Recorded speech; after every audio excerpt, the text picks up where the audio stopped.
Hi, beautiful people. Welcome back to my channel. My name is Dee. Welcome if you're new. In case you haven't noticed, I'm trying out a new format with my video today since I've been talking about how interested in psychology I am. And today I just thought maybe I can just maybe go over some articles on certain issues that I believe are relevant to most of us that are watching today, especially during the lockdown, during COVID time. And since we've spent a lot of time on our social media and our computer screen, our cell phones, I believe so many of us are just kind of jumping from one social media platform to another, looking at other people's highlight reels and think to ourselves, "Oh my God, I wish I could have their lives and they seem to be so perfect." Especially this is particularly true for women, girls in particular, which I believe the majority of my audience are. And that's why I think this article, even though it's kind of old, it's from 2014, it can still be of some use today as like a guidance for us to understand our emotions a little bit more and then sort of instruct us to become more calm, at ease with ourselves. So, so the title of the article today is How to Stop Comparing Yourself to Others and Feel Happier. We all know it's kind of an involuntary action for us to compare ourselves with others whenever we see someone with a very glamorous lifestyle or really pretty appearance that are presented to us. That's why we need to maybe really think about what is it that's causing us to feel this inadequacy of ourselves and how can we overcome it and then become happier. That's what it boils down to, how to become happier and more at peace with ourselves, more comfortable in our own skin. So let's go ahead and then take a look at the article. One of the easiest ways to feel bad about oneself is to compare yourself unfavorably to others. So I think we do this all the time. Whenever we see others, especially when we look at others' highlight reels, we tend to compare our shortcomings to others' strengths and then think about how we are so inadequate and how others are always perfect. That's why it always causes us to feel jealousy and also just kind of cynicism, somewhat of a bitterness towards others and ourselves. So we may be tempted to compare ourselves with those who have more accomplishments, seem more attractive, make more money, or have more Facebook friends, so-called digital friends. And this is particularly true in Gen Zs or millennial generations because we grew up with social media and then we constantly see others posting their best self because usually people only post their achievements instead of their down times, and we always see their admission offers to a great school, a great job, a great partner, having a great partner, family time, reunions, and maybe their just vacations and whatnot. So we tend to feel that we are kind of missed out on a lot of things. And that's also called FOMO, fear of missing out, which is very common for those who are using social media on a daily basis. That's why I forgot to mention I quit social media for almost a year now. And I've honestly seen a significant improvement in my mood and how I feel about myself because I stopped kind of putting myself out there for others to judge. And also, I kind of stopped participating in that comparison game. And it has brought me a lot of peace. I know it's not easy, but I trust me, once you are on board of that quitting social media, so-called digital cleanse, you will feel much better. And then when you find yourself envious of what someone else's has and feel jealousy, inferior, or inadequate as a result, you are having a negative social comparison moment. So that is what it's called. I believe every one of you who is watching, probably you have had some moments like this negative social comparison moment. It's involuntary. Sometimes you just can't help it. And also, it's habitual because the more you do it, the easier and more natural it is for you to compare with others, especially compare your downfalls, your shortcomings to others' highlight reels. The danger of this comparison is that it causes a lot of stress, anxiety, and depressions. I remember sometimes when I was still pretty active on social media. Whenever I would look at all the other girls who were having a great time with their friends, having such a great lifestyle, and achieved so many successes in their life, I tend to just kind of coil back and then just cuddle myself and wallow in bed, even crying for days just because I saw how much better others are having it than me. And I just felt always very anxious and like I'm so inadequate and inferior than others. Whenever I talk to those people, I would feel inferior and then I would feel like I have to put them on a pedestal because they're having it so much better than me. So I would say that is definitely a toxic mindset. And here are some interesting notes about this negative social comparisons. And the first note is that this has elements of narcissism. This sounds might be a little counterintuitive because when we think about comparing ourselves to others and thinking we're so much less than others, we tend to think it's the opposite of narcissism. However, the opposite is true. In reality, when we do this kind of comparison, it's actually a reflection of self absorption, and that we are so kind of self absorbed in our image, in our achievements in life, in how others think of us, that we are idealizing and grandiosing others. And this is not healthy because when you're comparing yourself to almost an image, a perfect image, it's kind of comparing yourself to something that can never be true. And you're putting yourself in this negative spiral, setting up unrealistic body goals, personality goals, financial goals, all that kind of stuff, which will only bring you defeat and frustrations.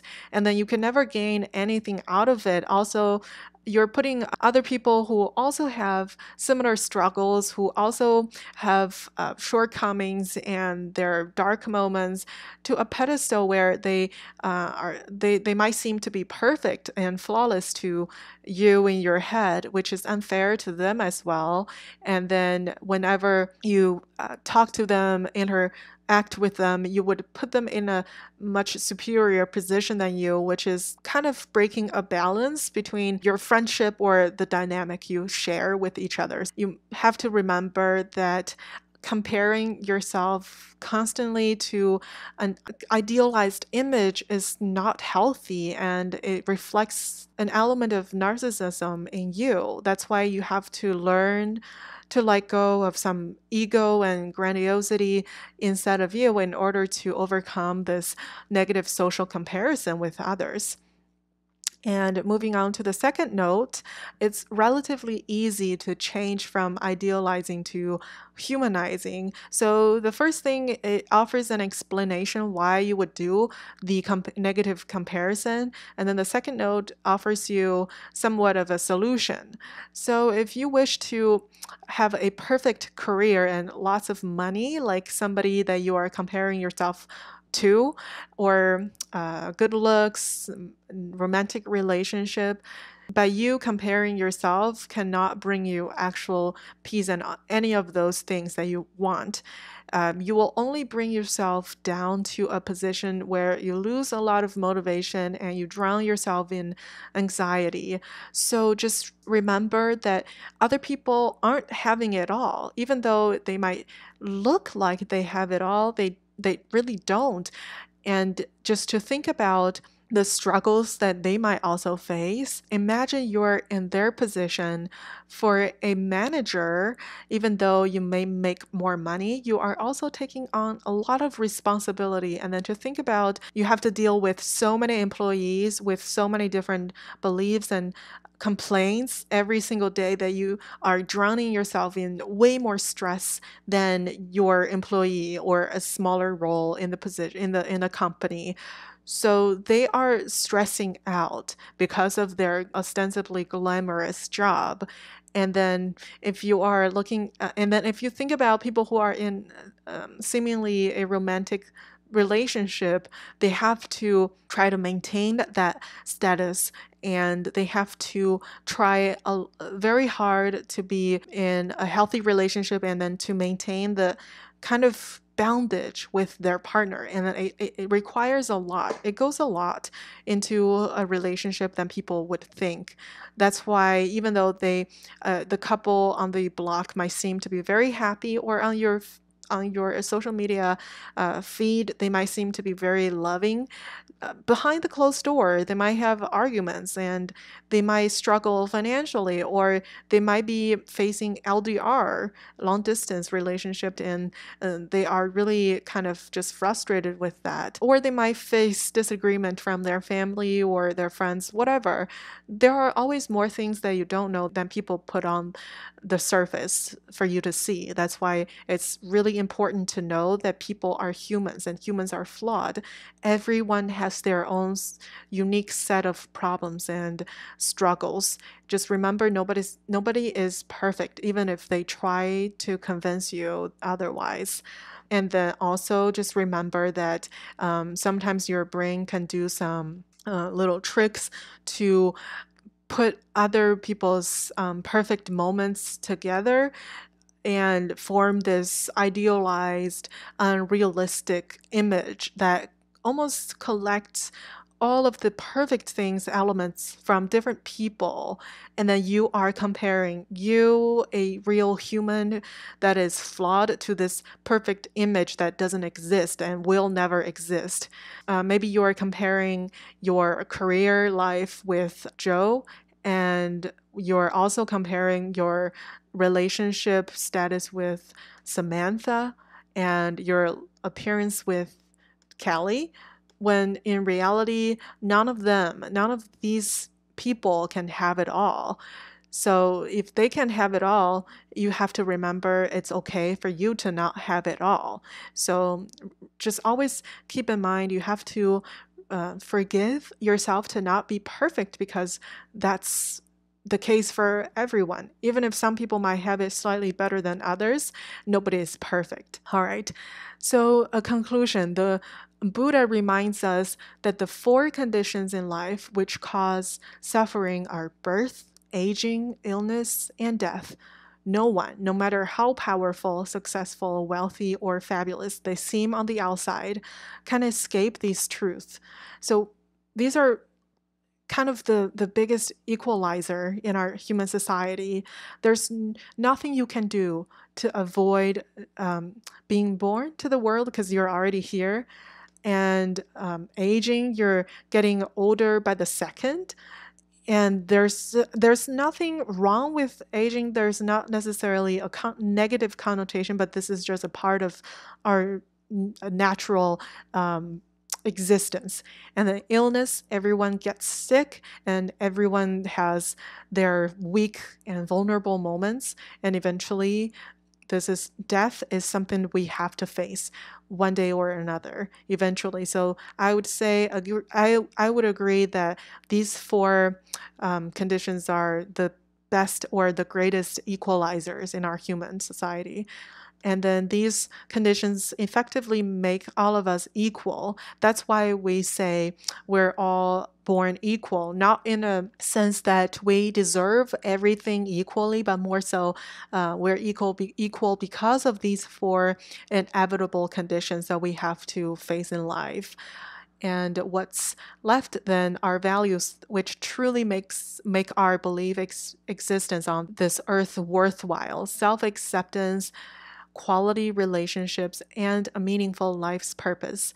For each of these, the answers and our ability to realize them come from within. No external accomplishments, privileges, entitlements, or materialism alone can achieve them. No superficial status, ranks, stations, or professions are required to realize them.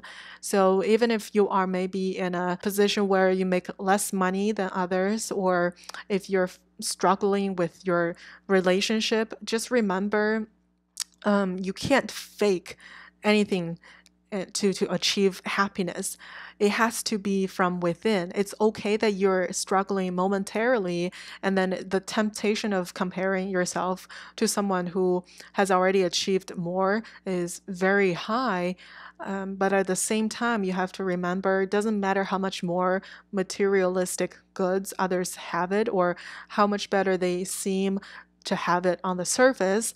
They might not have peace because all of these fame, all of the wealth, and all of the beauty, they all are external factors and elements which cannot bring us peace.